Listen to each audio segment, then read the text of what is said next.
Hi all. So now let's just go through sonnet number 17 by Shakespeare. Who will believe my verse in time to come, which is also included in the fair youth sequence. So the speaker of the sonnet is addressing the fair youth or the beautiful young man, and in this sonnet he is describing the beauty of the young man, how beautiful he is, and he is asking the young man to get married and have kids so that his beauty will be transferred to the next generations. So let's move into the sonnet. This is just a brief summary. Who will believe my verse in time to come if it were filled with your most high deserts? So the speaker is saying that nobody is going to believe my verse, my poems in time to come or in the future if it were filled with your most high deserts or your most high merits or the extreme beauty that you have. Nobody is going to believe that such a person ever existed. Though yet heaven knows it is but as a tomb which hides your life and shows not half your parts. But only God knows that I haven't even written about half your parts. So people won't believe that. Only God knows that my poems are just as a tomb. From a tomb, we cannot understand, when we see a tomb, we cannot understand the real beauty that the person lying inside has possessed, right? So, just like that, my poems are just like a tomb, and only God knows that I haven't even written about half your parts or described the beauty of your half your parts. But people are not going to believe me in the future.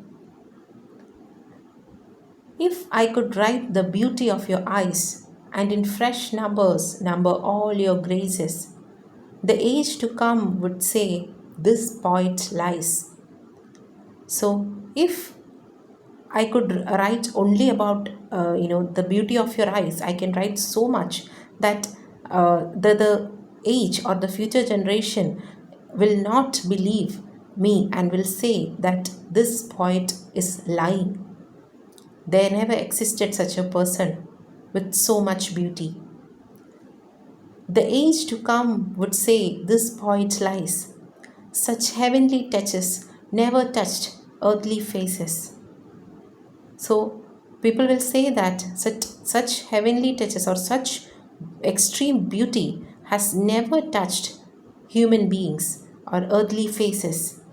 So should my papers, yellowed with their age, be scorned like old men of less truth than tongue. So, when the future generation reads my old poems, that's why he said that in the future his poems will the pages will turn yellow with age.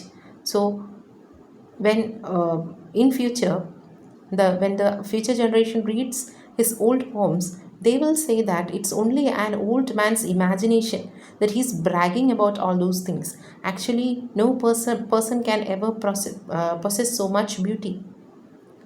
And your true rights be termed a poet's rage, which means the imagination of a poet, that the next generation will think that this is all an imagination of the poet, and stretched meter of an antique song and just a stretched old song.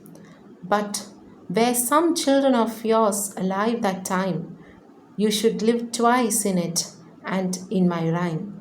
But if you get married and have children, if your children are alive in the future, then I can show them, or the future generation will see them and understand that what I have said is true, what I have described about your beauty is true, so that you will live a second life through your children or your future generation, and through my rhymes or my poems also.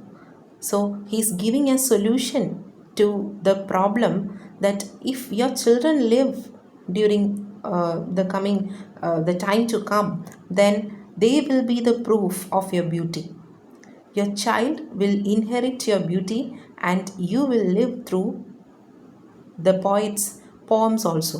So you will be having two lives, or you'll live twice, one through your kids and one through my rhymes. So they will show proof that what I have written is true, and that such a person who's so beautiful has existed, or has lived on the earth. So that's all about Sonnet 17. Thank you.